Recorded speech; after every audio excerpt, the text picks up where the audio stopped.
While working as a private nurse, the woman froze when she realized the millionaire patient was her husband who had died 6 years ago. She walked closer, and Patricia Allen stood at the window of Mercy Regional Hospital, her weathered hands clutching a styrofoam cup of lukewarm coffee. Through the glass, the Blue Ridge Mountains loomed in the distance, their peaks shrouded in the morning mist. At 67, Patricia's face bore the delicate map of a life devoted to others. Fine lines around her eyes from years of smiling through hardship, deeper creases etched by grief following Edward's death 6 years ago. "Grandma Pat," a small voice pulled her from her thoughts. Patricia turned to see Lily, her 12-year-old granddaughter, propped up against hospital pillows that seemed to swallow her diminutive frame, despite the tubes and monitors surrounding her. Lily's smile remained undimmed. "Hey, sweet pea." Patricia crossed the room, setting her coffee on the side table. "How are you feeling?" "Like $1,000,000, Lily said with a brave grin that didn't quite reach her eyes. Patricia smoothed Lily's chestnut hair, so like Edward's, away from her forehead. The child's skin felt cool and papery beneath her touch. 6 weeks ago, Lily had been racing her bike down country roads. Now she lay tethered to machines, her rare congenital heart condition suddenly deteriorating after years of relative stability. A soft knock interrupted them. Dr. Winters entered. Clutching a tablet and wearing the grave expression that Patricia had come to dread. "Mrs. Allen, may I speak with you outside?" In the hallway, fluorescent lights cast harsh shadows across the doctor's face as he delivered the news. Lily needed a specialized surgery. Experimental, complex, and devastatingly expensive. Insurance would cover only a fraction of the cost. "How much?" Patricia asked, her voice steady despite the tremor in her hands. When Dr. Winters named the figure, Patricia felt her knees weaken. The Allen family had been struggling financially since Edward's death. Her son Jason's teacher salary, her daughter-in-law's part-time work, and Patricia's small income from the natural remedy shop barely kept them afloat. "I understand this is overwhelming," Dr. Winters said gently. "There are some payment plans. We'll find a way." Patricia cut in, unwilling to contemplate the alternative. "Just schedule the surgery." Back in her small apartment above the herbal pharmacy that evening, Patricia sorted through her meager savings and the dusty insurance policy that had paid out after Edward's boating accident. Even after liquidating everything, they would still fall catastrophically short. The phone rang, startling her from her calculations. "Patricia, it's Marcia." Her oldest friend's familiar drawl brought a momentary comfort. They'd known each other since grade school, when Patricia had treated Marcia's scraped knee with a poultice her grandmother had taught her to make. "How's our girl?" Marcia asked. "Not good." Patricia's voice cracked. "The surgery? We can't afford it, Marcia, even if we sell the house." "Listen to me," Marcia interrupted. "I might have a solution. The Morgan estate is looking for a private nurse. The pay is substantial." Patricia's breath caught. The Morgans were one of the wealthiest families in Virginia. Old money from silver mines that had dried up generations ago, though the family had diversified into pharmaceuticals and real estate. "Why would they hire me? I'm too old for—" "Nonsense," Marcia cut in. "You're the best damn nurse in 3 counties, and they're desperate, Mr. Richard Morgan had some kind of accident. He's reclusive now, won't see regular doctors. They need someone discreet, experienced with trauma patients." "How do you know all this?" "My cousin works in their kitchen. The last 3 nurses quit within a week. Something about the place gives them the creeps. But you've never been one to scare easy, Pat." 3 days later, Patricia found herself driving up a winding road toward Blue Ridge Hills, where the Morgan mansion stood like a sentinel overlooking the valley. The grand Victorian structure, with its ornate turrets and sprawling grounds, seemed to belong to another era. As she parked her 15-year-old sedan in the circular driveway, Patricia felt acutely out of place among the manicured perfection. A tall, rail-thin woman with steel-gray hair pulled into a severe bun opened the massive oak door before Patricia could knock. "Mrs. Allen." It wasn't a question. "I am Gladys Winters, the housekeeper. You're late." "My apologies. The GPS had trouble finding—" "Follow me." Gladys turned sharply, her sensible black shoes clicking against marble floors. Patricia shouldered her overnight bag and hurried after the woman through cavernous rooms filled with antiques and artwork, worth more than everything the Allens had ever owned. "You'll be on call 24 hours a day," Gladys explained without turning around. Your quarters connect to Mr. Morgan's suite. You are not to discuss his condition with anyone, nor are you to take photographs or disturb him during his rest periods. They ascended a grand staircase to the east wing, where Gladys stopped before a heavy door. Mr. Blake will brief you on the medical particulars. She gestured toward a thin man with wire-rimmed glasses who emerged from an adjacent room. Gerald Blake looked Patricia up and down as if appraising livestock. Mrs. Allen, I'm Mr. Morgan's attorney and estate manager. I understand you've signed the confidentiality agreements. Patricia nodded, uncomfortable under his clinical gaze. Very well, Mr. Morgan suffered facial injuries in his accident. He is sensitive about his appearance. The bandages must be changed according to this schedule. He handed her a folder. Pain medications are administered strictly as needed, not on a fixed timeline. Any deviation from protocols must be cleared with me first. May I see my patient now? Patricia asked, anxious to assess the situation herself. Blake and Gladys exchanged a look that Patricia couldn't quite interpret. Of course, Blake said, opening the door to a dimly lit suite. Heavy velvet curtains blocked most of the daylight. In a massive four-poster bed lay a figure partially obscured by shadows. As Patricia approached, she caught glimpses of bandages covering the right side of his face. His breathing was steady, but shallow. He's sedated now, Blake explained. He has episodes, night terrors. We find it's better to keep him calm. Something about the room, the angle of light through the curtains, the faint scent of sandalwood that Edward had always favored, sent an inexplicable chill down Patricia's spine. I'll leave you to get settled, Blake said. Dinner is at 7, mister. Morgan takes his meals in his room when he's able. Questions? Patricia shook her head, distracted by the strange sense of familiarity washing over her. After they left, she moved quietly around the room, familiarizing herself with the medical supplies and reading the case notes. The patient had suffered trauma to the head and face in an unspecified accident 3 months ago. Memory issues, intermittent pain, difficulty sleeping, standard post-traumatic symptoms. Yet the extensive security measures seemed excessive. As she checked his vital signs, Mr. Morgan stirred slightly but didn't wake. Something about the curve of his jaw, the shape of his hands, so like Edward's, made her heart ache. She was being foolish, of course. Grief played tricks on the mind, made you see the dead in the faces of strangers. Patricia unpacked her things in the adjoining room, placing a photo of Lily on the nightstand. For her granddaughter, she would endure whatever strangeness this place held. The surgery was scheduled for 6 weeks from now. By then, if the salary was as substantial as Marcia had suggested, they would have enough. As darkness fell over Blue Ridge Hills, Patricia couldn't shake the feeling that beneath the luxury and wealth, the Morgan mansion harbored secrets as deep and dark as the abandoned silver mines that had built the family fortune. And somehow, she sensed those secrets were waiting for her to uncover them. Patricia's first night at the Morgan mansion proved restless. The bed in her adjoining room was more luxurious than any she'd slept in. But unfamiliar creaks and the occasional muffled voices from distant corridors kept her drifting in and out of consciousness. Around 2 a.m., a low moan from Mr. Morgan's room jolted her fully awake. She slipped on her robe and hurried to his bedside, finding him tangled in sweat-soaked sheets. His unbandaged left side of his face contorted in distress. Though still asleep, he was mumbling incoherently, fragments that sounded like pleas. Shh, it's all right, Patricia soothed, checking his pulse and temperature. Both were elevated, but not dangerously so. His good hand shot out suddenly, gripping her wrist with surprising strength. Don't let her.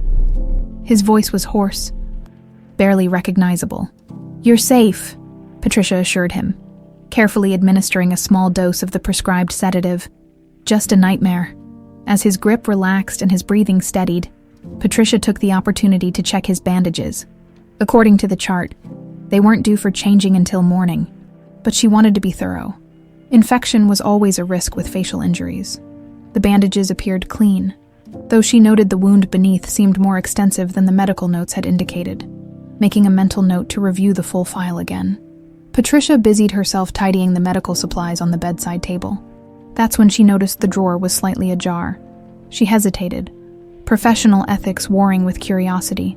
This wasn't her home, and snooping through a patient's personal items certainly crossed a line. But something, Intuition honed from decades of nursing urged her to look. The drawer slid open smoothly on well-oiled hinges. Inside lay an assortment of cufflinks, a vintage pocket watch, and a small brass key, nothing unusual for a wealthy man's nightstand. Patricia was about to close it when her fingers detected a false bottom. Her heart quickened as she carefully lifted the concealed panel.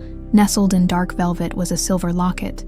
Tarnished with age, her hand trembled as she lifted it, turning it over to reveal the engraved initials. E.M. The world seemed to tilt beneath her feet. Edward Morgan, her Edward. The locket was identical to the one she'd given him on their 30th anniversary, just weeks before the boating accident, the one she'd placed in his coffin 6 years ago. Impossible, she whispered, her throat dry. With unsteady fingers, she pressed the tiny clasp. The locket sprang open, revealing exactly what she feared and hoped to see: a faded photograph of herself, much younger, laughing by the lake where they'd first met. The very photo she'd tucked into her husband's coffin, a private farewell token.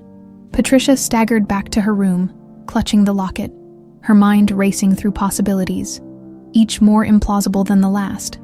A coincidence, a replica.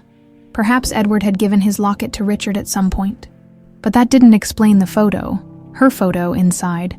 Sleep was now impossible. Patricia sat in the armchair by the window, watching as dawn gradually illuminated the mist-shrouded grounds. By first light, she'd convinced herself she must have been mistaken. Grief and exhaustion were playing tricks on her perception. Yet when she opened her palm, the silver locket still rested there, undeniably real. She tucked it into her pocket as she heard Gladys's distinctive footsteps approaching down the hall. Quickly, Patricia returned to the patient's room and pretended to be checking his vitals. "You're up early," Gladys observed from the doorway, suspicion evident in her tone.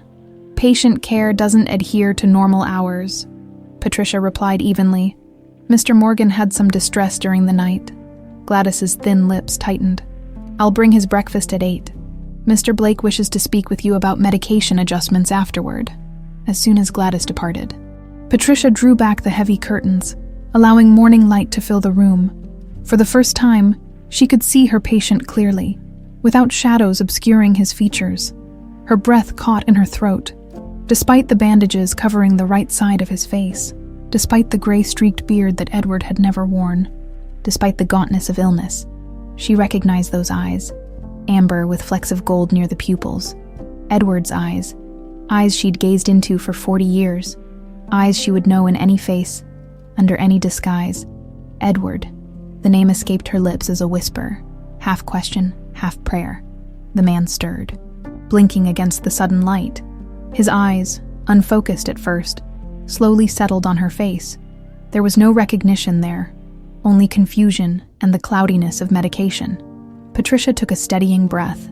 She was being ridiculous, letting grief and coincidence lead her down a path of magical thinking. Edward was gone, his body identified by the Coast Guard after the accident, the funeral attended by everyone who had loved him. Yet doubt, once planted, refused to be uprooted. "Good morning, Mr. Morgan," she said with forced professionalism. "How are you feeling today?" "Head hurts," he mumbled, his speech slightly slurred from the medication. "Dreams. Strange dreams." "That's normal with your injuries," Patricia assured him, helping him sit up against the pillows. "Would you like to try some solid food this morning?" He nodded vaguely, seemingly more interested in studying her face than in breakfast. Did something flicker behind those familiar eyes? A shadow of recognition. Patricia busied herself with practical tasks, measuring medication, recording vital signs, preparing for the bandage change. All the while, her mind worked frantically, piecing together the implausible scenario forming in her thoughts. Edward and Richard had been business partners. She'd met Richard only a handful of times over the years, always briefly at corporate functions. They'd resembled each other somewhat, both tall, both with that confident bearing of successful men, but no one had ever mistaken them for siblings, let alone twins.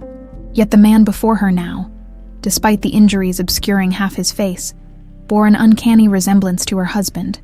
As she changed his bandages, her trained fingers gentle despite her inner turmoil, an idea formed, a test. Once she'd secured the fresh bandages and ensured his comfort, Patricia moved to the window, pretending to adjust the curtains.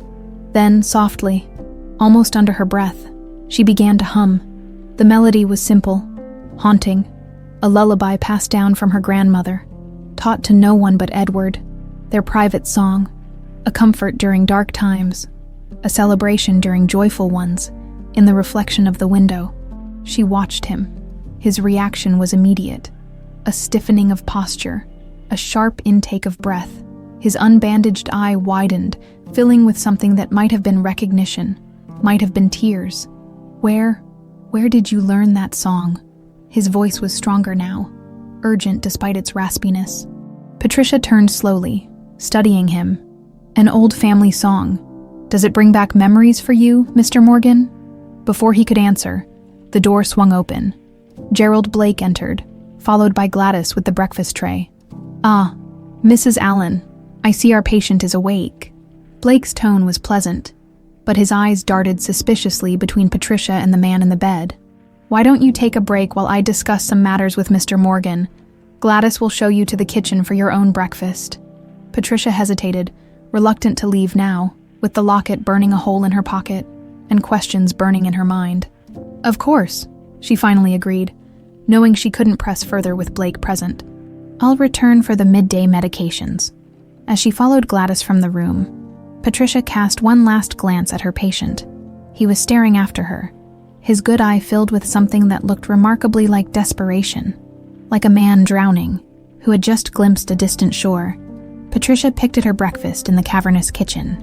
Barely tasting the expertly prepared eggs and fresh-baked bread, her mind was consumed by what she'd discovered: the locket, those unmistakable eyes, the reaction to her grandmother's lullaby. None of it made sense, yet all of it pointed to an impossible conclusion.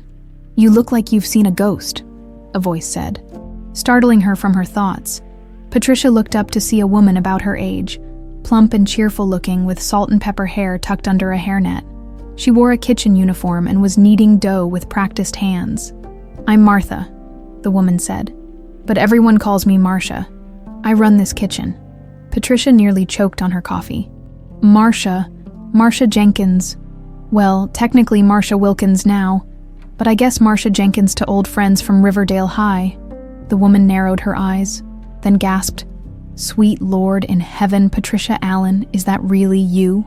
It was indeed the same Marcia who had recommended her for this job, Patricia's oldest friend who she hadn't seen in person for nearly 2 decades. After Marcia had moved away to care for her ailing mother, they'd kept in touch by phone, but Patricia had no idea her friend had returned to the area, let alone that she was working at the Morgan estate. "Why didn't you tell me you were working here?" Patricia whispered, glancing around to ensure they weren't overheard. Marcia wiped her hands on her apron and sat down beside Patricia. "Didn't want to bias you," she said quietly. "Needed you to take the job with an open mind, and honestly, I figured you'd turn it down if you knew I was mixed up in it." "Mixed up in what, exactly?" Marcia leaned closer. "Something's not right in this house. Pat, I've been here 8 months, and there's things that don't add up. That's why I thought of you when they needed a nurse. You're the smartest person I know, and you've got that 6th sense about people." Before Patricia could press further, the back door swung open and a tall, weathered man in his 50s entered carrying garden tools. His clothes were worn but clean, his face tanned from outdoor work. "Oh, Mark," Marcia called. "Come meet my oldest friend. This is Patricia Allen, the new nurse." The man approached, removing his gardening gloves. His handshake was firm, his blue eyes sharp and assessing beneath bushy eyebrows. "Mark Thorndyke," he introduced himself. "Groundskeeper. Welcome to Blue Ridge Hills, Mrs. Allen, though I suspect you'll find little welcome from some quarters." There was something about his demeanor, alert, observant, that didn't quite match his role as gardener. He carried himself with the watchful posture of someone accustomed to looking for trouble. "Mr. Thorndyke was a police detective before he took up gardening," Marcia explained with a meaningful look. "Retired young, didn't you, Mark?" "Something like that," he agreed, his expression giving nothing away.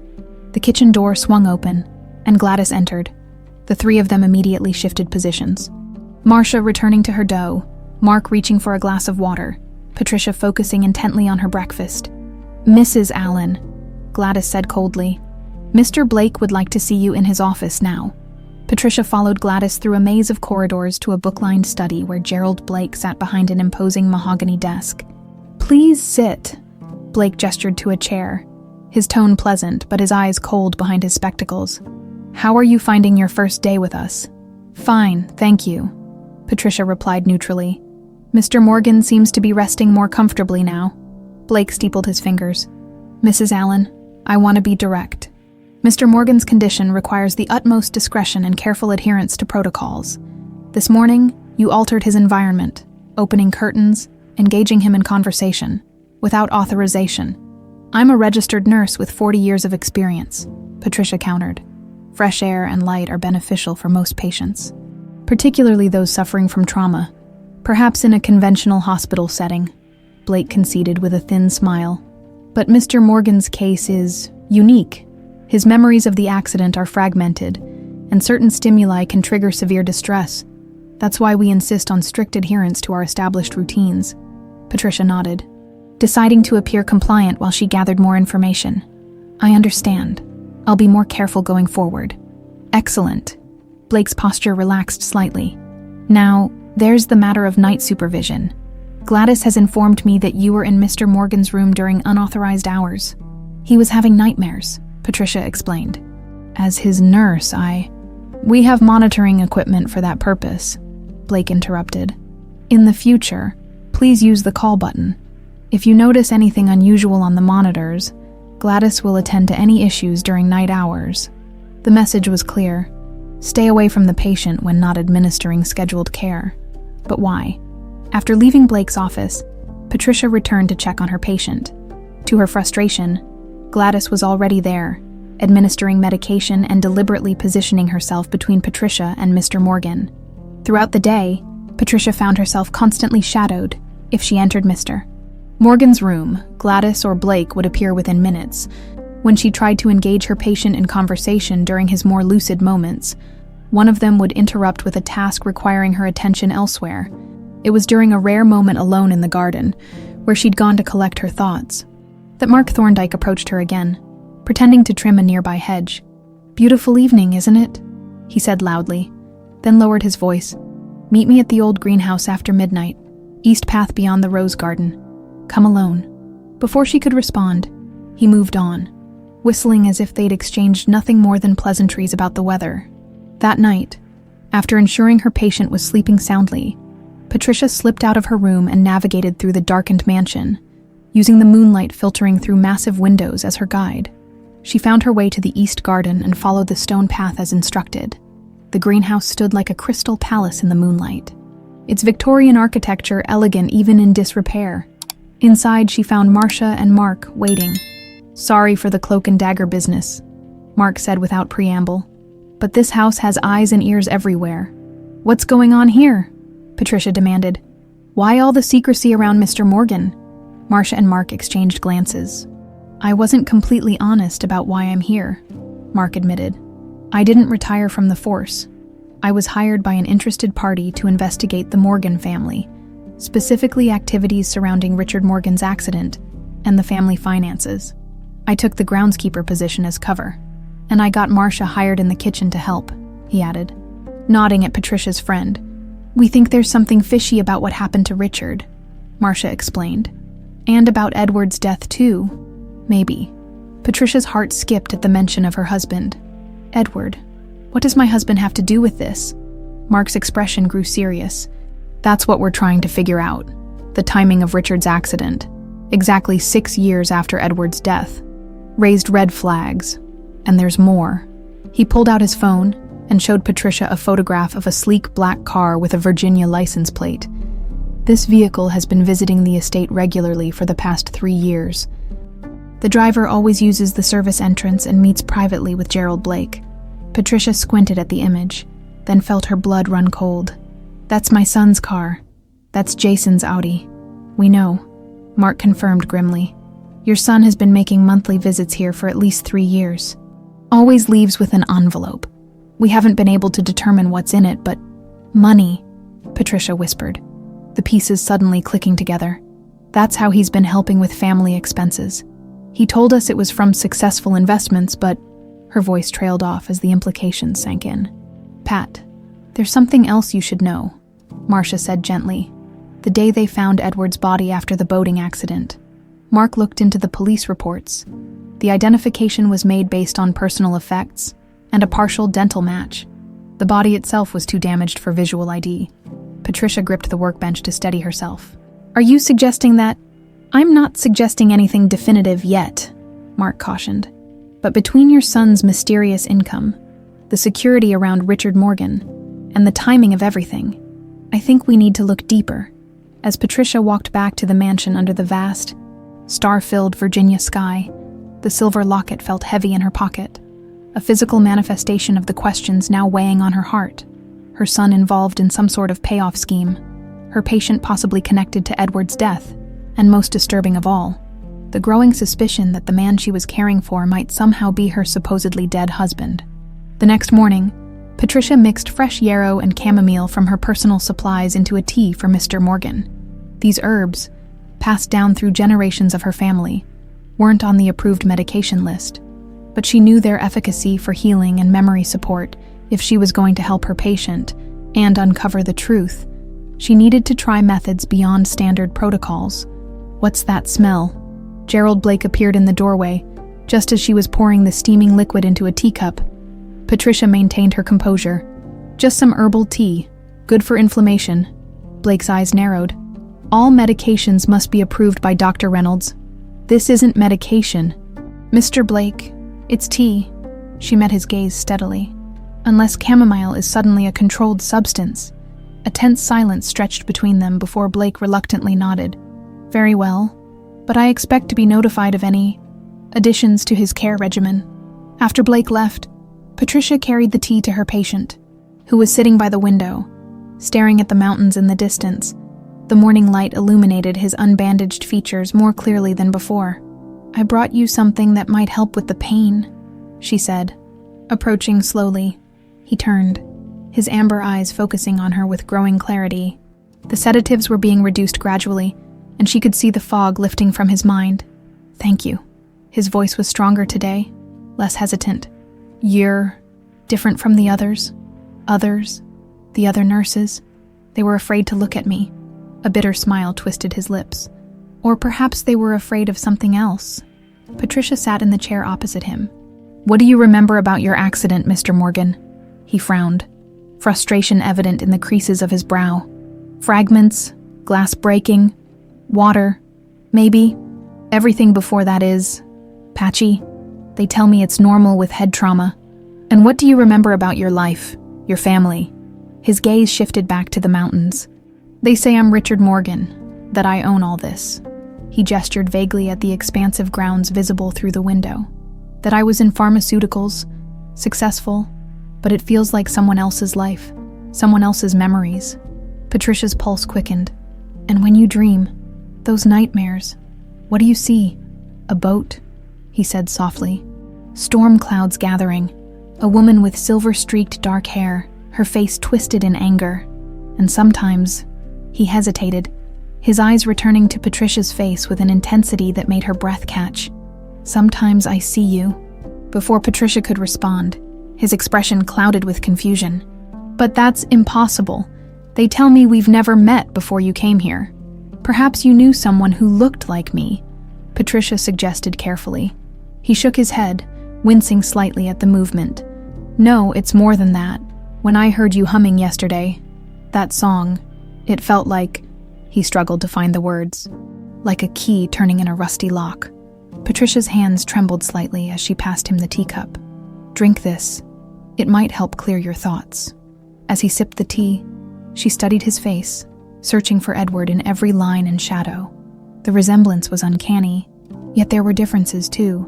Subtle shifts in expression, a slightly different angle to his jaw. But those eyes, those were undeniably Edward's eyes. "Tell me," she said on impulse, "does the name Edward Morgan mean anything to you?" The teacup clattered against the saucer. "My business partner," he said slowly, as if reciting a fact memorized by rote. "He died in a boating accident 6 years ago. And his wife? Do you remember her?" His brow furrowed deeply. "Patricia," he whispered, then looked up sharply. "Your name is Patricia, too." Yes, she confirmed, heart pounding. It's a common name. Her face, he murmured, almost to himself. I can almost see her, but it slips away, like trying to hold water in my hands. For the next hour, Patricia carefully guided the conversation, noting which topics seemed to cause distress and which sparked moments of clarity. She was methodically building a map of his fragmented memory, trying to determine if the man before her was truly Richard Morgan struggling with memory loss, or Edward, subjected to some unimaginable manipulation. That afternoon, while her patient napped, Patricia met Mark in the library under the pretense of finding a book for Mr. Morgan. The extensive family library contained thousands of volumes, and the furthest stacks provided privacy from prying eyes. I found something, Mark whispered, pulling a manila folder from inside his jacket. In Blake's office, took a risk photographing these documents. Patricia flipped through the photos on Mark's phone. Financial statements, legal documents, and most interestingly, medical records. These are comparison dental records, she said, recognizing the x-rays, used for identification after Edward's accident. She squinted at the timestamps. Mark, look at this. These were created 2 weeks before Edward's boating accident. Mark leaned closer. Damn, it means someone anticipated needing to identify his body, Patricia finished, her voice hollow. The accident wasn't an accident. There's more, Mark said, swiping to the next image. Hospital admission records from a private facility called Evergreen Retreat. Patient admitted under the name John Doe 6 years ago. Transferred to another facility 3 months ago, right before Richard Morgan's so-called accident. Patricia's hands shook as she studied the document. The physical description was vague, but the listed injuries were extensive. Traumatic head injury, partial facial reconstruction required, long-term rehabilitation recommended. I need to see his medical files, his current ones, Patricia said. The complete records, not just the sanitized version they provided me. I'm working on it, Mark assured her. But we need to be careful.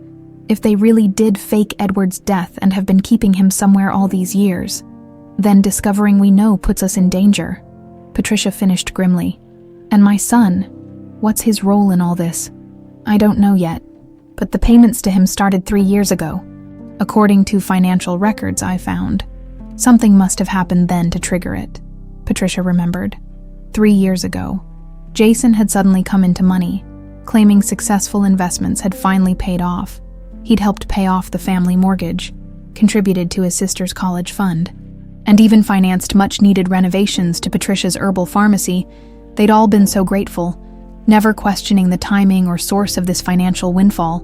That evening, Patricia administered the prescribed medications to her patient, but slipped in a smaller dose of the sedative than directed. She needed him more lucid, more able to access whatever memories remained buried in his mind. As twilight settled over the mountains, casting long shadows across the room, she sat beside his bed and took a calculated risk. Reaching into her pocket, she withdrew the silver locket. "Do you recognize this?" she asked, holding it where he could clearly see it. His eyes widened, his hand reaching for it instinctively. "Where did you get that?" "I found it in your nightstand," she admitted. "Do you know what it is?" He took the locket with trembling fingers, turning it over to examine the engraved initials. "Mum," he murmured. "Edward Morgan. Open it," Patricia urged softly, the tiny clasp released with a familiar click. He stared at the photograph inside, his unbandaged eye filling with tears. "I know her," he whispered.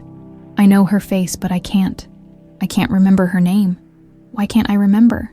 "It's Patricia," she said gently. Edward Morgan's wife was named Patricia. He looked up at her, confusion and recognition battling in his expression. "You're Patricia." "Yes, and she's Patricia." He pointed to the photograph.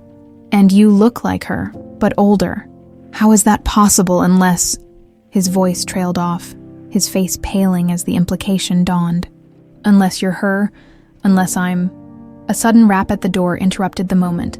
Gladys entered without waiting for a response, her suspicious gaze darting between them.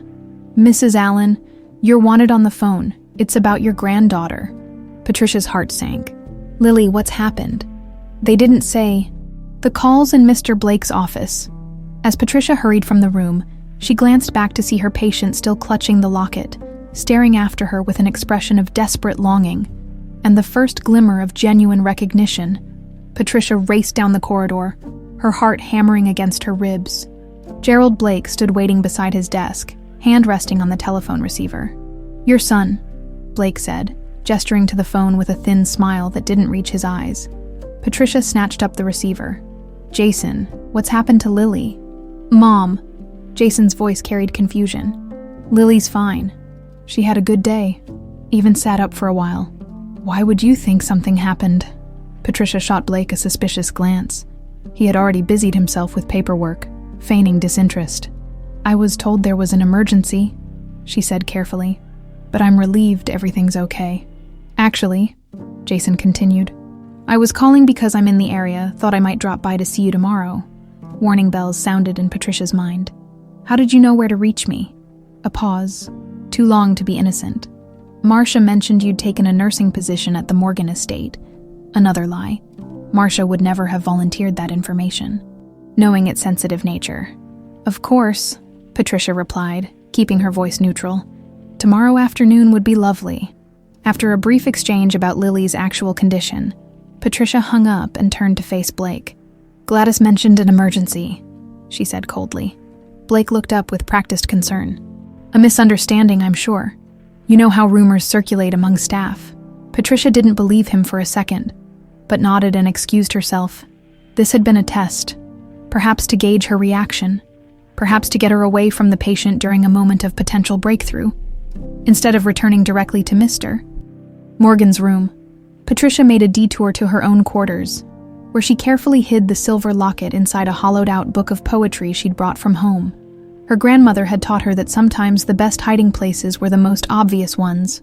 Returning to her patient, she found him sleeping. The sedatives having finally taken effect despite the reduced dosage, Gladys stood by his bedside, adjusting the monitors with practiced efficiency. "His vital signs are elevated," Gladys observed without looking at Patricia. "Perhaps your conversation was too stimulating." The implication hung in the air between them. Patricia chose not to respond, instead checking the readouts herself. Nothing dangerous, but definitely signs of emotional distress. "I'll stay with him tonight," Patricia said firmly, given his condition. Gladys's lips thinned. "Mr. Blake prefers—" "Mr. Blake isn't a medical professional," Patricia interrupted.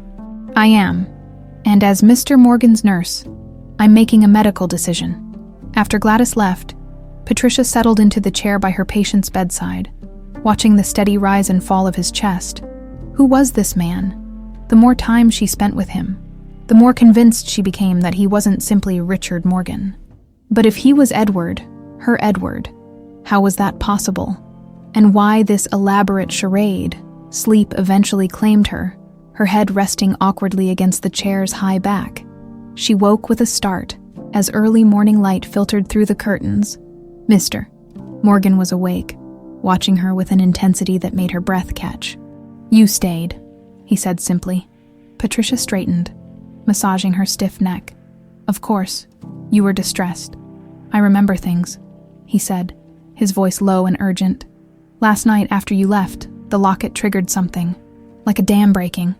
Patricia leaned forward, fully alert now. "What do you remember?" "A lake house." "Your lake house? Patricia's lake house." He frowned, still struggling with the concept that she and the woman in the photograph were one and the same.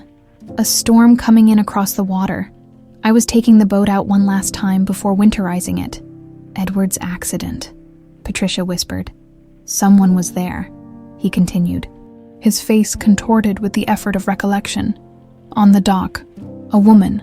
She said something about papers, about fixing a mistake. Then," he shook his head in frustration, "it's gone. The next clear memory is waking up somewhere white, clinical, people in uniforms." "Evergreen Retreat," Patricia supplied. "The private hospital." His eyes widened. "You know about that place."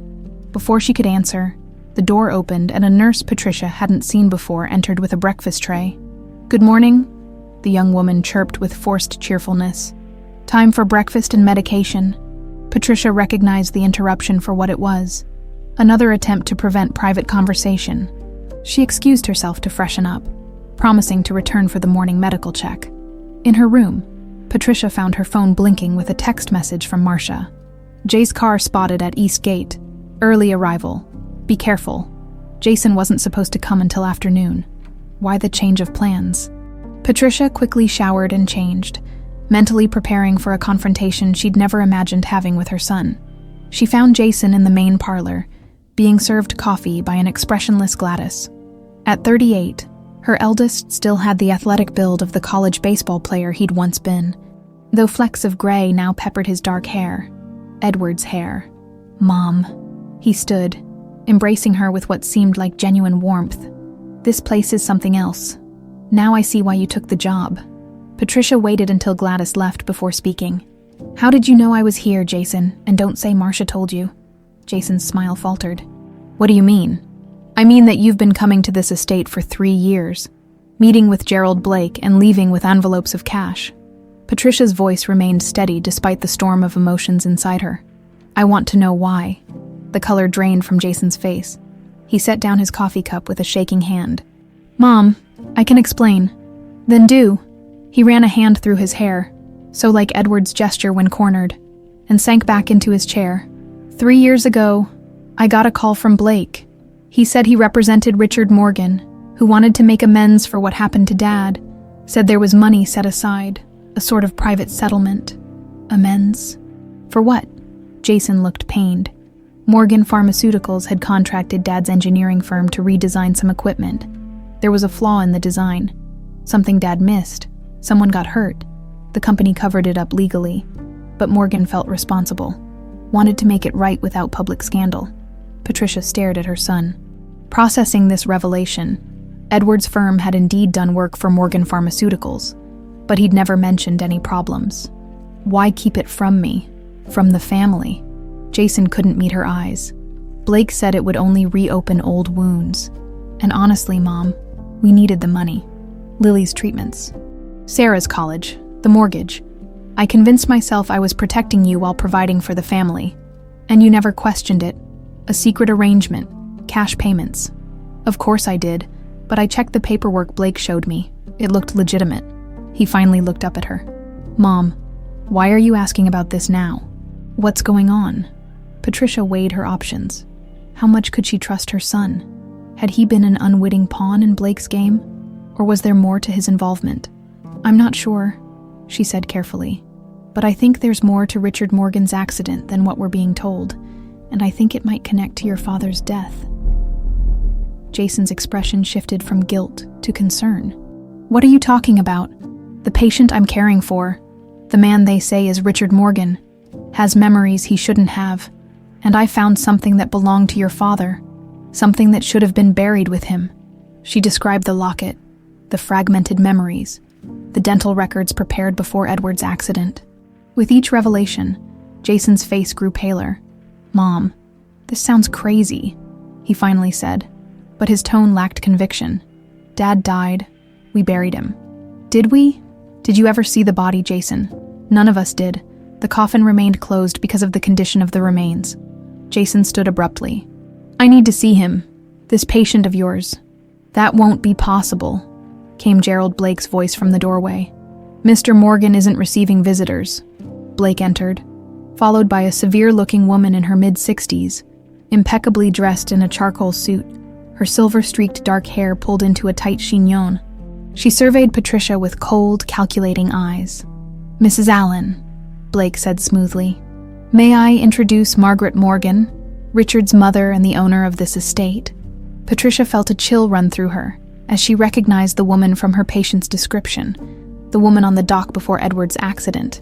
So you're Edward's widow, Margaret said, her cultured voice carrying a hint of disdain. How interesting that our paths should finally cross after all these years. Margaret Morgan's presence filled the room like a gathering storm.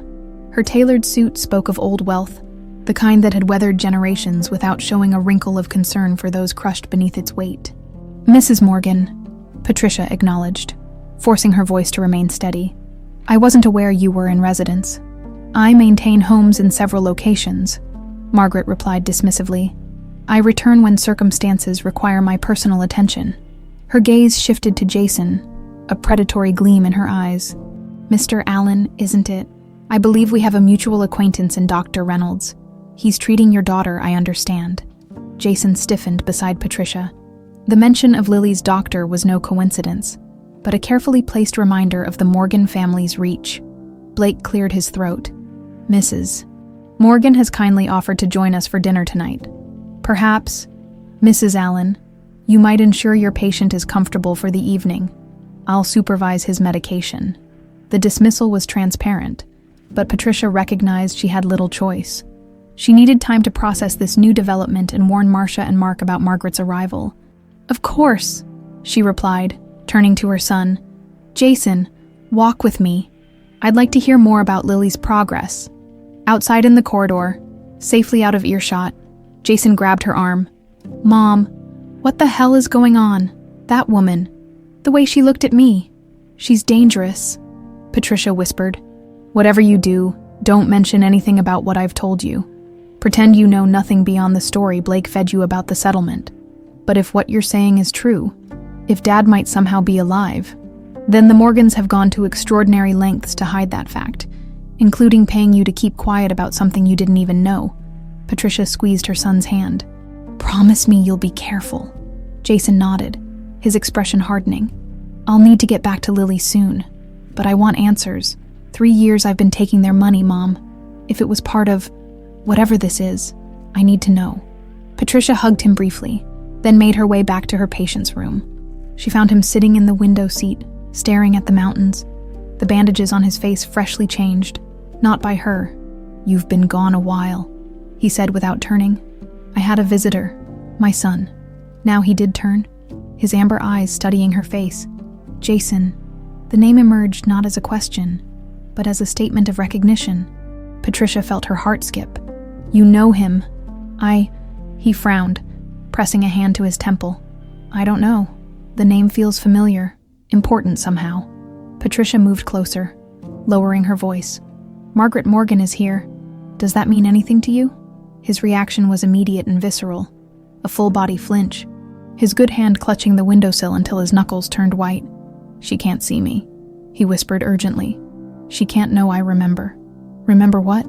"The dock," he said, his voice strained. "She was there. On the dock," she said, his features contorted with the effort of recollection. "She said, 'It's better this way, Edward. Richard needs your life more than you do.'" Patricia froze. There it was, confirmation of what she'd begun to suspect. This man, whoever he believed himself to be, had Edward's memories. "You're remembering being Edward," she said softly. "Being my husband." His eyes met hers, filled with confusion and dawning horror. "But they told me I'm Richard, that Edward died, that I had an accident that damaged my memories." "I think the accident story is true," Patricia said, thinking aloud. "But not the way they've presented it. I think you may be Edward, who was made to believe he was Richard." He shook his head slowly. "That's insane. Why would anyone do that?" Patricia had no answer, just growing questions about the twisted dynamics of the Morgan family. What could possibly motivate such an elaborate deception? "The important thing now," she said, changing tack, "is to keep Margaret from suspecting that your memories are returning. Can you do that?" He nodded, though fear lingered in his eyes. Patricia felt a surge of protectiveness. Whether this was her husband or not, he was clearly a victim in this scenario. "I'll try to learn more at dinner," she promised. "In the meantime, rest. And if anyone but me comes to check on you, be confused. Be Richard." The formal dining room of Blue Ridge Hills Mansion reflected the Morgan family's long history of wealth and influence. Portraits of stern-faced ancestors gazed down from walnut-paneled walls. Illuminated by the glow of a crystal chandelier, the table could easily seat 20. But tonight was set for just 4. Margaret at the head, flanked by Blake and Jason, with Patricia positioned furthest from Margaret. The message was clear. Patricia was an outsider, a servant permitted to dine with her betters as a courtesy. Nothing more. "Mrs. Allen," Margaret began as Marcia served the first course, her eyes never leaving Patricia's face. "Gerald tells me you've taken a rather unorthodox approach to my son's care." Patricia met the older woman's gaze steadily. "Every patient responds differently to treatment, Mrs. Morgan. Your son's memory issues required some adaptation of standard protocols. Indeed. Margaret sipped her wine. Memory is such a fragile thing, isn't it? So easily corrupted by suggestion, emotion, wishful thinking. The threat behind her words hung in the air like poison gas. Speaking of memory, Jason interjected with forced casualness. I was telling Mr. Blake earlier about a photograph I found recently. Dad and Mr. Morgan at some charity event. I never realized they knew each other so well. Patricia nearly choked on her soup. What was Jason doing? Business acquaintances, Margaret replied, her tone suddenly brittle. Nothing more. The photograph suggested otherwise. Jason persisted. They had their arms around each other's shoulders. Like old friends or brothers. Patricia watched Margaret's perfectly manicured hand tighten around her wine glass. The matriarch's composure cracked for just a moment, revealing a flash of, what? Anger, fear. Your father, Margaret said icily, was merely an engineer contracted by our company. Any personal relationship was greatly exaggerated by Edward's unfortunate tendency to overestimate his importance. The casual cruelty of the statement made Patricia's blood boil, but she maintained her composure. Jason, however, was less restrained. Strange, though, he continued, ignoring Patricia's warning glance. How similar they looked in that photo, almost like family. The silence that followed was deafening. Blake stared daggers at Jason while Margaret's face hardened into a mask of cold fury. Young man, she finally said, I would caution you against pursuing such fanciful connections. Imagination can be a dangerous thing, particularly when it intersects with matters beyond your understanding. She turned to Blake. Perhaps you might enlighten Mr. Allen on the precise terms of our arrangement, including the confidentiality clauses. Blake nodded. Of course. Perhaps after dinner. Now, I think, Margaret interrupted. Some matters shouldn't wait. Blake stood, gesturing for Jason to follow. We'll use my office. Once they had left, Margaret turned her full attention to Patricia. The predatory quality Patricia had sensed earlier was now unmistakable. Tell me, Mrs. Allen, what exactly did you hope to achieve by taking this position? Money for your granddaughter's treatment? Or was it something more? Personal. Patricia carefully set down her fork. As you said, my approach to nursing is unorthodox. I heard Mr. Morgan needed specialized care. The compensation was certainly a factor with Lily's condition. Ah, yes, little Lily. Margaret's smile didn't reach her eyes. Such a tragedy. A child so young facing such serious health issues. I understand she's scheduled for surgery soon, at Memorial Hospital. The casual mention of specific details about Lily's case sent a chill down Patricia's spine. Margaret was making it clear that the Morgan influence extended far beyond this mansion. Dr. Reynolds is quite talented, Margaret continued. One of the best pediatric surgeons on the East Coast, so fortunate that he was able to take Lily's case, given his usual waiting list. Patricia understood the implicit threat. Dr. Reynolds could just as easily be convinced to remove Lily from his schedule as to prioritize her. My concern, Patricia said carefully, is solely for my patients, currently. That's your son. Is it? Margaret raised an eyebrow. Because I suspect your interest might have more to do with your late husband. Edward has been gone for 6 years, Patricia replied, forcing herself to maintain eye contact despite the pain those words caused. I've made my peace with that. Have you? Margaret studied her with calculated intensity. Then you won't mind if I make a proposition. A substantial donation to your granddaughter's medical fund. Enough to cover all expenses, present and future, in exchange for your immediate resignation. Patricia felt her heart race. You want me to leave? Tonight, Margaret confirmed. With a generous severance, of course, you'll find the amount more than fair. And if I decline, Margaret's smile was chilling, then I'm afraid Dr. Reynolds might find himself too overwhelmed with emergency cases to perform Lily's surgery as scheduled. Hospital schedules are so unpredictable these days. Patricia stared at the woman who had possibly orchestrated her husband's supposed death, who was now casually threatening her granddaughter's life. Behind Margaret's sophisticated exterior lurked a monster willing to sacrifice anyone who stood in her way. I'll need time to consider, Patricia managed to say, fighting to keep her voice from shaking. Of course, Margaret replied smoothly. Until tomorrow morning. I find that important decisions are best made after a good night's sleep, don't you? As Patricia left the dining room, she knew sleep would be impossible. The stakes had just risen exponentially, and somewhere in this mansion of secrets, her son was now directly in the line of fire. Patricia paced the corridor outside Blake's office, straining to hear fragments of the conversation inside. Jason's voice occasionally rose in what sounded like anger, followed by Blake's more measured tones. After what felt like an eternity, the door opened, and Jason emerged, his face flushed. "We're leaving," he announced, grabbing Patricia's arm. "Now." Blake appeared in the doorway behind him. "Remember our agreement, Mr. Allen. Some conversations are best kept private." Once they were outside in the cool night air, Patricia pulled Jason toward the garden where they could speak without being overheard. "What happened in there?" she demanded. Jason ran a hand through his hair, his eyes wild. "Blake showed me the original contract I signed. There's a clause. If I disclose anything about the arrangement, they can sue for full repayment of everything they've given us. Plus damages. We'd lose the house, Mom. Everything. That's what you're worried about, money, Jason. They're threatening Lily's surgery." "You don't understand," Jason hissed. "Blake didn't just threaten legal action. He made it clear that if I kept asking questions, especially about Dad or Richard Morgan's condition, there would be consequences for Lily beyond just the surgery." His voice broke. "They know everything about us, Mom. Where Sarah's studying abroad, which route Lily takes to physical therapy, your pharmacy's financial struggles. Everything." Patricia felt cold dread seeping into her bones. The Morgan family's power was more extensive than she'd imagined. "I've been such a fool," Jason continued, his voice hollow. 3 years taking their money, never questioning why they'd pay so much for what Blake claimed was a simple design flaw. Dad would be ashamed of me. Patricia squeezed her son's hand. "Your father would understand trying to protect your family, but now we need to be smarter than them."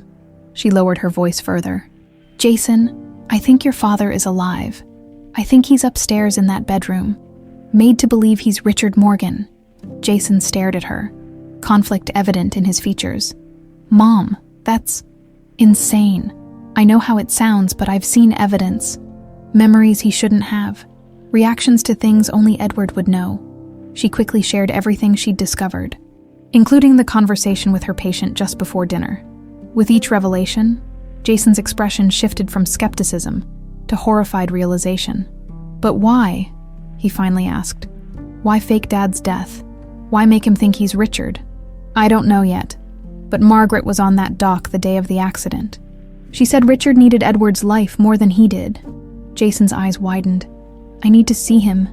I need to see for myself." Patricia nodded. "Tonight, after everyone's asleep, I'll find a way."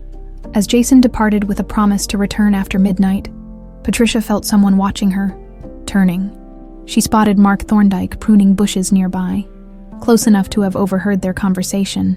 He approached casually, speaking without looking at her. "My contact at Evergreen Retreat came through. Got the full medical records for their John Doe patient."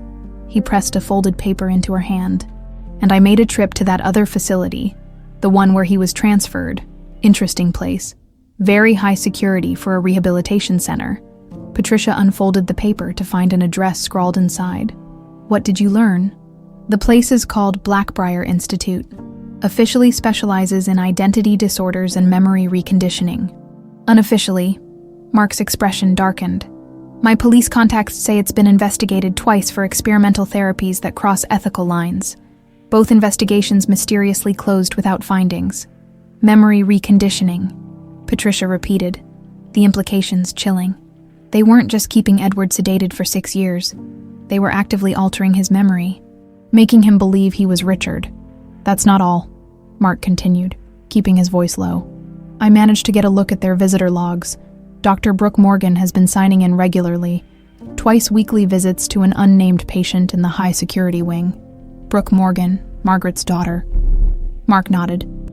"The family's black sheep, apparently, board-certified psychiatrist who left the family business to work in trauma rehabilitation, specializes in identity disorders." The pieces were beginning to fit together, though the complete picture remained elusive. Patricia needed more information, and she knew exactly where to find it. "Mark, I need a favor. A big one." Shortly after midnight, Patricia slipped into her patient's darkened room. He was awake, sitting up in bed, as if he'd been expecting her. "You should be asleep," she whispered, checking the corridor before closing the door. "Margaret's in the house," he replied, his voice tense. Sleep doesn't come easily when she's near. Patricia sat on the edge of his bed, studying his face in the moonlight filtering through the curtains. With each passing day, she saw more of Edward in his expressions, his mannerisms. "I need to ask you something important," she said. "Do you trust me?" He met her gaze steadily. "More than anyone else in this house." "Good, because someone's coming to see you. Someone who might help trigger more memories." As if on cue, a soft knock sounded at the door. Patricia opened it to find Jason standing there, his face pale in the dim light. "Come in," she urged. "Quickly." Jason entered, his eyes fixed on the man in the bed. For a long moment, neither spoke, each studying the other with a mixture of caution and wonder. "Dad," Jason finally whispered, his voice breaking on the single syllable. The man flinched, his hand going to his temple, a gesture so characteristic of Edward that Patricia felt her throat tighten. "They tell me I'm Richard," he said slowly, "that Edward died. But when I look at you," he shook his head in frustration, "I see a boy with a baseball glove, gap-toothed smile, first home run at Riverside Park." Jason's breath caught. "Dad was the only one there that day. Mom had the flu. I was 10. A tense silence filled the room as the implications settled over them. Jason moved closer, scrutinizing the man's features. The unbandaged portion of his face, the set of his jaw, those distinctive amber eyes. "It's really you," Jason said, his voice thick with emotion. "Somehow, it's really you." Before the patient could respond, Patricia's phone vibrated. A text from Mark. "Em on move, coming your way, get out now." "We need to go," Patricia warned. "Margaret's coming." But it was too late. Footsteps approached in the hallway, accompanied by Blake's distinctive voice. "Trapped." Jason looked around frantically before diving into the adjacent bathroom. Patricia quickly adjusted the patient's bandages and pretended to be checking his vital signs just as the door opened. Margaret Morgan stood in the threshold, elegant even in a silk dressing gown, her sharp eyes taking in the scene. "Mrs. Allen," she said coldly. "Rather late for a medical check, isn't it?" Mr. Morgan was experiencing elevated pain levels. Patricia replied smoothly. "I was adjusting his medication." Margaret's gaze shifted to the patient, who had adopted an appropriately confused expression. "Richard, darling, how are you feeling?" Her voice carried a warmth that didn't reach her eyes. "Mother," he acknowledged weakly. "Better now. The nurse is very attentive." "Indeed." Margaret stepped further into the room. "Perhaps too attentive. Mrs. Allen and I discussed her departure earlier this evening. I've decided it should happen immediately." "No," the patient said, with surprising firmness. "I want her to stay." Margaret's smile tightened. "You're confused, dear. The medications." "I'm not confused about this," he insisted. "Patricia stays, or I'll refuse all treatment." The use of her first name hung in the air between them. Margaret's eyes narrowed dangerously. "Very well," she conceded after a long pause. "For now, but Gerald will be increasing his supervision of your care." After issuing instructions about the night's medication schedule, Margaret finally departed, leaving Patricia shaking with adrenaline. Jason emerged from the bathroom, his face ashen. "She would have killed me if she'd found me here," he whispered. "Yes," the patient agreed grimly. "She would have." He turned to Patricia. "I remember more now, seeing Jason. It's like finding missing puzzle pieces. Edward's memories, my memories, they're clearer." "What do you remember?" Patricia asked urgently. "The dock, the storm." His voice grew stronger as he spoke. "Margaret saying Richard needed my life, then something hitting my head, waking up at Evergreen." His hand clutched Patricia's. "And a woman, young, with Margaret's eyes but kinder. She would sit with me, talk to me, even when I couldn't respond." "Brooke Morgan," Patricia supplied. "Margaret's daughter." "Yes," he confirmed. "She tried to help me, I think, but there were others. Men in white coats, injections that made everything foggy, and always the same questions. Who are you? What's your name?" Over and over until I wasn't sure anymore. Jason's expression hardened. "They brainwashed you. Made you forget you were Edward Allen and convinced you that you were Richard Morgan." He turned to Patricia. "We need to get him out of here. Tonight." Patricia shook her head. "We can't. Not yet. The house is too well guarded, and your father isn't strong enough. Besides, we need proof of what they've done. Proof that will stand up against the Morgan family's money and influence." "There's more?" the patient said quietly. "Something about the companies. Edward and Richard were planning something together. Something Margaret couldn't allow to happen. The merger," Jason said suddenly. "Dad mentioned it in his last call to me before the accident. Morgan Pharmaceuticals and Riverside Engineering were exploring a merger. He was excited about it. Said it would change everything." Patricia's mind raced. A merger would have unified the companies, potentially exposing financial improprieties or hidden assets. Was that motive enough for Margaret to orchestrate such an elaborate deception? "Whatever her reasons," Patricia said grimly, "Margaret Morgan has maintained this lie for 6 years, and she'll do anything to protect it. Jason, you need to leave. Now, before she realizes you're still here. Go home, act normal, and protect Lily." "What about you?" Jason demanded. "I'll continue gathering evidence with Mark and Marcia, and I'll help your father recover more of his memories." She squeezed her son's hand. "The Thanksgiving gala is in 3 days. The entire Virginia elite will be here, including state officials and the press. If we're going to expose what the Morgans have done, that will be our best opportunity." As Jason reluctantly departed, Patricia turned back to the man who was increasingly revealing himself to be her husband, for the first time since entering the Morgan mansion. She allowed herself to consider the possibility of a future beyond its walls, a future where Edward Allen returned to his family, whole and free. But first, they had to survive Margaret Morgan's wrath. The next morning, Patricia found her access to her patient severely restricted.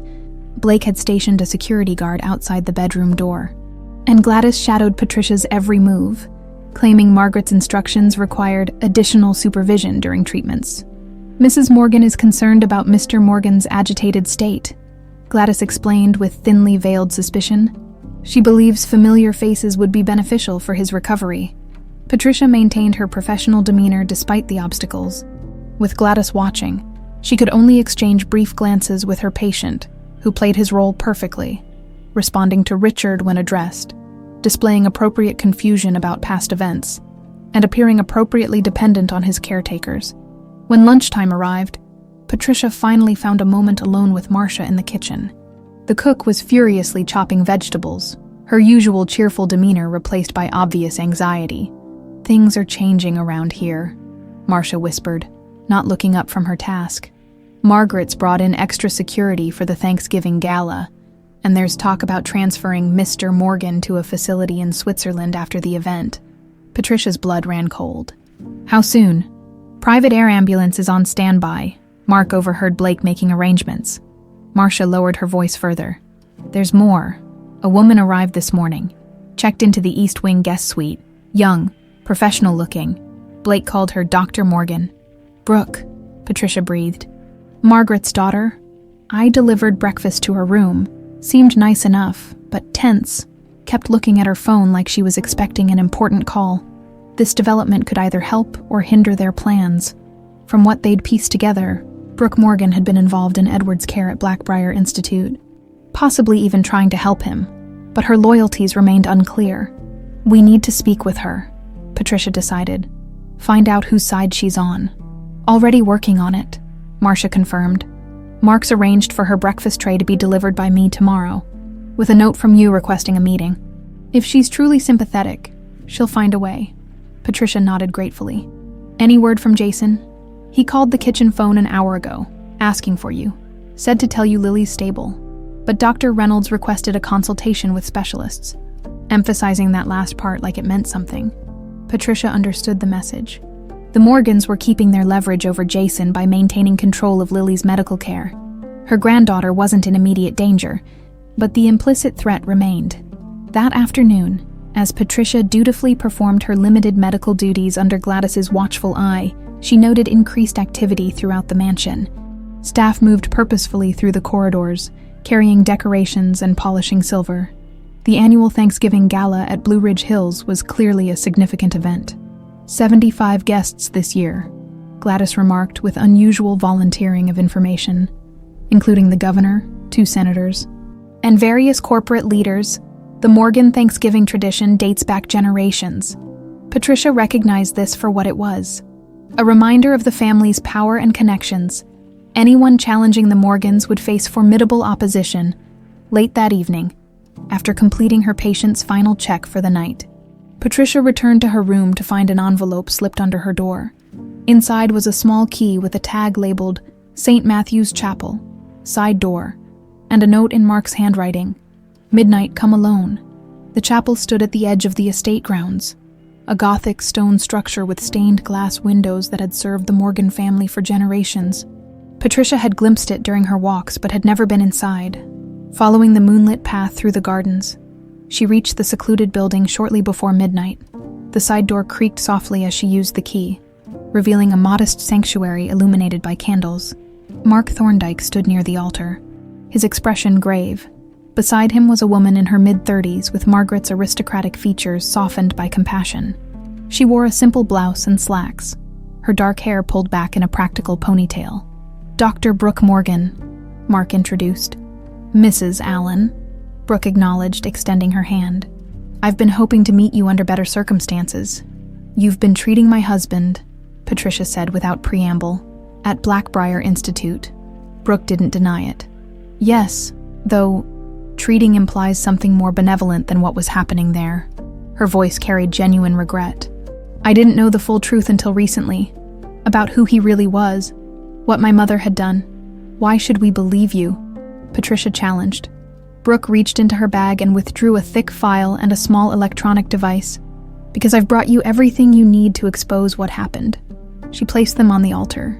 Patient records from Blackbriar, including the original intake forms identifying him as Edward Allen, not John Doe as the official records show, and recordings of my mother instructing the staff to recondition him to believe he was Richard.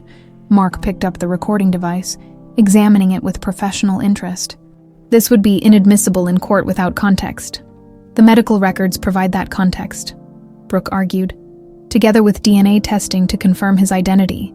It's enough to launch an investigation that even my mother's influence couldn't quash." Patricia studied the younger woman carefully. "Why are you helping us?" "She's your mother." Pain flashed across Brooke's features. "And Edward was my patient. What they did to him, what they made me complicit in, violates everything I believe in as a doctor." She hesitated.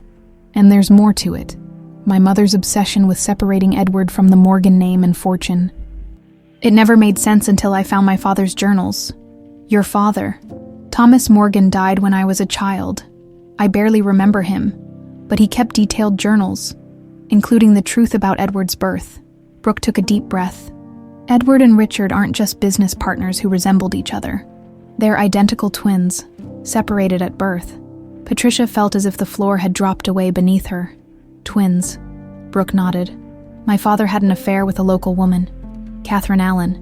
When she became pregnant with twins, the Morgan family reputation was at stake. My grandmother orchestrated a solution. One baby would remain with his birth mother, given her surname but financially supported in secret. The other would be claimed as the legitimate Morgan heir, raised in wealth and privilege. Edward was raised by a single mother," Patricia said softly, remembering his stories of his childhood. "She told him his father had died before he was born. A fiction created to protect everyone involved," Brooke confirmed. "Catherine Allen kept her son and her dignity. The Morgans kept their reputation, and my grandmother ensured the Morgan fortune remained with the legitimate heir. But something changed," Mark deduced. "Edward's success," Brooke explained.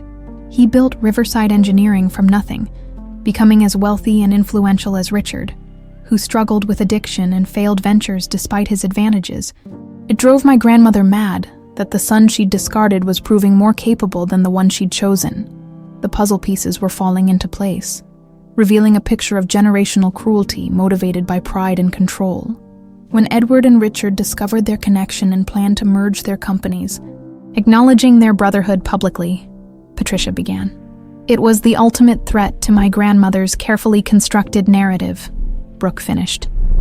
"She couldn't allow it, so she orchestrated Edward's accident and convinced my mother to help with the rest.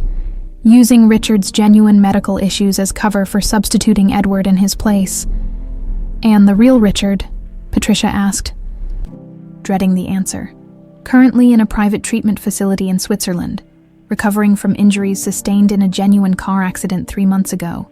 My mother used his condition as the perfect opportunity to complete her plan, bringing Edward back as Richard with a conveniently damaged face and memory loss. The audacity of the scheme was breathtaking. An elaborate house of cards built on deception, maintained through wealth and influence, and now threatening to collapse. The Thanksgiving gala," Patricia said, thinking quickly. "That's our opportunity, with witnesses present, including government officials. And press," Mark added. "The Morgan Thanksgiving always gets local coverage. My mother plans to announce Richard's transfer to Switzerland during the gala," Brooke revealed, presenting it as seeking specialized care, but really getting him out of the country before his memories fully return. "We need to act before that happens." Together, they formulated a plan. The chapel would serve as their staging ground, with Mark securing evidence and organizing allies among the staff. Brooke would delay the transfer arrangements while gathering additional documentation, and Patricia would continue working to restore Edward's memories, preparing him for the public confrontation that would either free him or condemn them all. As they finalized the details, Patricia felt a glimmer of hope for the first time since discovering the locket. In 3 days, they would either rescue Edward from his 6-year nightmare or lose him forever, and possibly much more. "One last thing," Brooke said, as they prepared to leave. "I've been in contact with a colleague at Memorial Hospital. Dr. Winters, he's agreed to take over Lily's case, protecting her from my mother's influence. The surgery is scheduled for the day after Thanksgiving." Patricia's eyes filled with tears at this unexpected kindness. "Thank you." "Don't thank me," Brooke replied solemnly. "I've been complicit in this nightmare for too long. Believing I was helping a traumatized patient, making this right is the least I can do. For Edward, for you, and for my own conscience." As they slipped out of the chapel into the cold November night, Patricia glanced back at the stone building where generations of Morgans had worshipped, married, and been memorialized. In a few days, it would become the stage for a very different kind of family revelation, one that would either heal long festering wounds or create new ones that might never mend. Thanksgiving morning dawned crisp and clear over Blue Ridge Hills. The mansion buzzed with activity as staff made final preparations for the evening's gala. Florists arranged elaborate centerpieces of autumn blooms, caterers bustled in the kitchen, and security personnel conducted perimeter checks around the property. Patricia had barely slept, spending the night alternating between reviewing Brooke's files and preparing the herbal remedies she hoped would help clear Edward's mind for the confrontation ahead. She'd carefully measured dried yarrow, rosemary, and ginkgo, plants her grandmother had taught her could sharpen memory and mental clarity, steeping them in hot water with a touch of honey to mask their bitterness. When she brought the morning medication to Edward's room, she found Blake already there, reviewing transfer documents. "I've been explaining to Richard the arrangements for his treatment in Switzerland," Blake said smoothly. "The air ambulance is scheduled for tomorrow morning." Patricia maintained her professional demeanor despite the panic rising in her chest. "That seems rather sudden. Is Mr. Morgan stable enough for international travel?" "Dr. Reynolds has cleared it," Blake replied, his tone brooking no argument. "And Dr. Brooke Morgan will accompany him to ensure a smooth transition." Edward sat propped against pillows, his expression carefully neutral as his gaze shifted between them. "The nurse is right to be concerned," he said mildly. "Perhaps we should delay until after the holiday." Blake's smile tightened. "Your mother is quite insistent, Richard. Everything's arranged." After Blake departed, Patricia quickly checked for monitoring devices before approaching Edward's bedside. "We need to move tonight," she whispered urgently. "During the gala," Edward nodded, taking her hand. The contact sent a familiar jolt through her. His touch, still recognizable after all these years.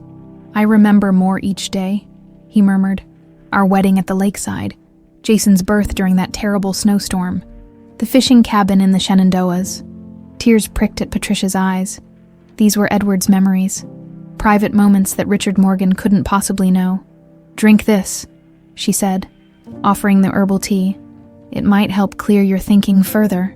As he sipped, she outlined the plan they'd developed with Brooke and Mark. During the gala, most of the security would be focused on the main house. They would move Edward to St. Matthew's Chapel, where Jason would be waiting with transportation. Brooke would ensure the necessary medical documents were in place, while Mark secured the evidence they'd need to protect themselves from Morgan retaliation. "And if it goes wrong?" Edward asked, ever the practical engineer. Patricia squeezed his hand. "Then we run together, start over somewhere they can't reach us." A shadow passed over his face. "Lily's surgery is scheduled with Dr. Winters, beyond Margaret's influence," Patricia assured him. Brooke arranged it. Throughout the day, the mansion transformed into a showcase of wealth and tradition. Patricia moved carefully through her duties, maintaining the appearance of the dutiful nurse, while exchanging coded messages with Mark and Marcia about final preparations. By late afternoon, guests began arriving. Politicians in tailored suits, society matrons draped in heirloom jewelry, corporate leaders whose handshakes concealed ruthless ambition.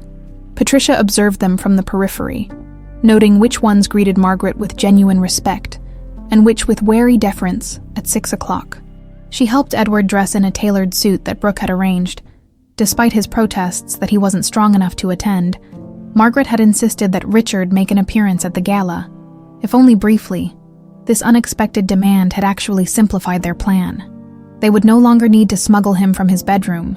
"You look handsome," Patricia said softly, adjusting his tie. The bandages had been reduced to a small dressing on his right cheek, and with his beard trimmed shorter, he looked more like the Edward she remembered. "I feel like I'm playing a part in someone else's play," he confessed. "Just a few more hours," she promised. Then the truth comes out. At 7 o'clock, Gerald Blake arrived to escort Richard to the main hall for his brief appearance. Patricia followed at a discreet distance, her nurse's uniform allowing her to move through the crowd of elegant guests without drawing attention. The grand hall of Blue Ridge Hills had been transformed into an autumn wonderland, with maple and oak branches forming natural arches overhead, interspersed with thousands of tiny lights. A string quartet played softly in one corner, while uniformed servers circulated with champagne and hors d'oeuvres. Margaret Morgan stood at the center of it all, resplendent in a deep burgundy gown, diamonds glittering at her throat and ears. When she spotted Edward being escorted in, she glided toward him, taking his arm possessively. "Richard, darling," she announced loudly enough for nearby guests to hear. "How wonderful that you felt strong enough to join us, if only briefly." The assembled elite of Virginia politics and business turned to observe the reclusive Richard Morgan, many seeing him for the first time since his accident. Patricia watched as Edward played his role perfectly, greeting guests with restrained cordiality while leaning slightly on Blake for support. The image of a man still recovering from serious injury after 15 carefully choreographed minutes. Blake made a show of checking his watch and approaching Margaret. "Mrs. Morgan, the doctor recommended Mr. Morgan not overexert himself." "Of course," Margaret agreed smoothly. "Richard, dear, Gerald will see you back to your room. I'll come check on you after dinner." As Blake escorted Edward from the hall, Patricia caught Marcia's eye across the room. The cook gave an imperceptible nod before approaching Margaret with a question about the dinner service, creating the distraction Patricia needed to slip away unnoticed. In the corridor, she intercepted Blake and Edward before they reached the east wing. "I'll take over from here, Mr. Blake," she said professionally. "You're needed back at the gala. Something about seating arrangements for the governor." Blake hesitated, suspicious. "Mrs. Morgan was very specific about—" "Margaret sent me," Patricia interrupted. "She wants you to handle the governor personally. Apparently, he's displeased with his table placement." Blake's ambition won out over his caution. The governor's favor was too valuable to risk. "Very well. Take Mr. Morgan directly to his room. No detours." The moment Blake disappeared around the corner, Patricia and Edward changed direction, moving swiftly toward the side exit that would lead them to the chapel. Outside, the November air bit cold against their faces as they hurried along the lamplit path, Edward moving with increasing confidence, as if each step away from the mansion strengthened him. St. Matthew's Chapel glowed warmly in the darkness, its stained glass windows illuminated from within as they approached the side door. It opened to reveal Jason waiting inside. "Dad?" he breathed, embracing Edward tightly. "We need to hurry. Mark says Margaret's security noticed you didn't return to your room." The interior of the chapel had been transformed. At the altar, Where generations of Morgans had exchanged vows and been eulogized, Mark had set up what looked like a small command center. Laptops, documents, and recording equipment arranged methodically, Brooke Morgan stood nearby, directing a young man with camera equipment. "We need to record his statement before they find us," she explained. "Create an unimpeachable record of Edward's testimony." "Where's Marcia?" Patricia asked, helping Edward into the chair they'd prepared. "Creating a diversion in the kitchen," Mark replied. "Food poisoning concerns should keep them occupied for at least 15 minutes. Working quickly, they positioned Edward before the camera. Brooke conducted a brief cognitive assessment, documenting his mental clarity for the record. Then, looking directly into the camera, Edward began to tell his story. The discovery of his true relationship to Richard, the confrontation with Margaret on the dock, the years of captivity and memory manipulation at her direction. They were so focused on documenting his testimony that none of them heard the chapel door open. Patricia sensed the change in the air first, turning to find Margaret Morgan standing in the center aisle, her burgundy gown almost black in the chapel's dim light, her expression a mask of cold fury. Behind her stood Blake and 2 security guards, their postures indicating they were armed. "What a touching family reunion," Margaret said, her voice echoing in the vaulted space. "Though somewhat incomplete without Richard, wouldn't you say?" Edward stood, steady and dignified despite the years of captivity and manipulation. "It's over, Margaret. The truth is coming out." "Is it?" Margaret arched an eyebrow, supremely confident even now. A confused man with brain injuries, making wild accusations, a nurse obsessed with finding her dead husband, a disgraced doctor with a history of substance abuse. Her gaze settled coldly on Brooke. "Yes, dear. Your former patients at Blackbriar were quite forthcoming about your personal weaknesses when properly motivated." Brooke flinched but held her ground. "I have documentation, mother, patient records, your recorded instructions, DNA evidence. Fabricated, all of it," Margaret dismissed with a wave of her hand. "Gerald has already spoken with the state police about a concerning pattern of industrial espionage and identity theft centered around this reunion." Margaret stepped forward, her diamonds catching the light like ice crystals. "Did you really think I wouldn't be prepared for this? That I haven't spent 6 years ensuring all contingencies were covered?" She turned to the security guards. "Take them, all of them. The helicopter will accommodate additional passengers to the Swiss facility." "No," came a new voice from the chapel entrance. "Not this time, Margaret."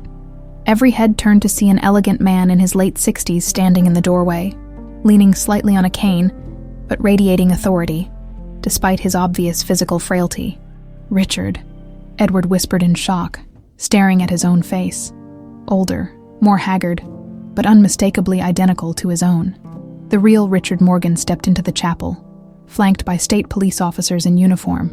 "Sorry I'm late, brother. Traffic from the airport was brutal." For a moment, the chapel fell into stunned silence. 2 identical men, one weakened by years of captivity and memory manipulation, the other frail from genuine illness but standing tall with righteous anger, faced each other across the nave. Margaret's composure cracked for the first time. "Richard, you're supposed to be in Switzerland," the doctor said. "The doctor works for me." "Mother, not you." Richard's voice carried the weight of decades of obedience finally cast aside. "As does the pilot who was supposed to report my every movement." He moved further into the chapel, favoring his left leg slightly. "Brooke called me 3 weeks ago, told me everything." Blake stepped forward, desperately trying to salvage the situation. "Mr. Morgan, you shouldn't be here. Your condition." "My condition is the least of your concerns right now, Gerald." Richard nodded to the police officers. "These gentlemen have some questions about financial improprieties at Morgan Pharmaceuticals. Specifically, creative accounting practices you've been overseeing for my mother." Blake blanched. "That's absurd. All transactions were approved by me," Richard finished. "Interesting, since I've been in Swiss clinics for the better part of 3 months, with no access to company documents. And before that, I was apparently too confused to sign anything without your guidance." Margaret's shock transformed into calculating fury. "Whatever Brooke has told you is a lie. She's unstable. Always has been. Surely you remember her breakdowns in medical school." "Stop it, Mother," Brooke said quietly. "It's over. One of the officers approached Margaret. "Mrs. Morgan, we have a warrant for your arrest on charges of kidnapping, false imprisonment, fraud, and attempted murder." Margaret's eyes narrowed as she glanced toward the chapel's side exit. For a terrible moment, Patricia thought she might try to flee. But the fight seemed to drain from her as she looked between her sons. The one she'd discarded and the one she'd controlled, now united against her. "You have no idea what I've sacrificed for this family," Margaret said bitterly, as the officer cuffed her wrists. "For its legacy, its purity. You sacrificed people for pride," Richard replied. "That ends today." As the officers led Margaret and Blake away, Richard turned to Edward, his expression softening. "Hello, brother. It's been a long time." Edward moved forward hesitantly. "You knew, all along." Richard shook his head. "Not until recently. I had suspicions over the years. Moments when I'd catch Mother watching you at corporate functions with this strange mix of hatred and something else. Then 3 years ago, I found our father's journals, the truth about our birth. That's when you reached out to merge our companies," Edward realized. "Yes, I thought if we combined forces publicly, acknowledged our relationship, she couldn't keep denying it." Richard's smile turned rueful. "I underestimated her desperation." Patricia approached, taking Edward's hand. "What happens now?" Richard turned to include her in the conversation. "Now, we undo 6 years of injustice, starting with getting Edward proper medical treatment to reverse the memory conditioning." "And the Morgan fortune?" Jason asked, eyeing Richard cautiously. "Half was always rightfully Edward's," Richard replied simply. "But there's more. Father left something specifically for both of us together, something Mother has kept hidden all these years." He withdrew an aged envelope from his jacket. "This was in Father's safe deposit box, which I only recently gained access to. It contains the deed to a property called Silver Creek Mine." Edward frowned. "The original Morgan silver mine, the one that's been depleted for generations. That's what Mother wanted everyone to believe," Richard explained. "But according to Father's letter, only the main shaft was depleted. There's an entire secondary system that was discovered just before his death, one that contains not just silver, but a particularly rare type of blue sapphire. The family deliberately hid the discovery," Brooke added, "to avoid taxation and government oversight. They created the fiction that the mine was worthless, while secretly extracting gems for decades." "Is that where all the family wealth truly came from?" Patricia asked. "Not pharmaceuticals," Richard nodded. "The legitimate businesses were fronts for the real fortune, and according to Father's will, the mine belongs jointly to Edward and me, his twin sons, regardless of which wife bore them." As the implications sank in, Edward swayed slightly. Patricia immediately moved to support him, guiding him to a nearby pew. "I think we've had enough revelations for one evening," she said firmly. "Edward needs rest. And there's still Lily's surgery tomorrow." Richard looked momentarily confused. "My granddaughter," Patricia explained. "She needs heart surgery." Understanding dawned on Richard's face. "Of course, Brooke mentioned it." He turned to the remaining police officer.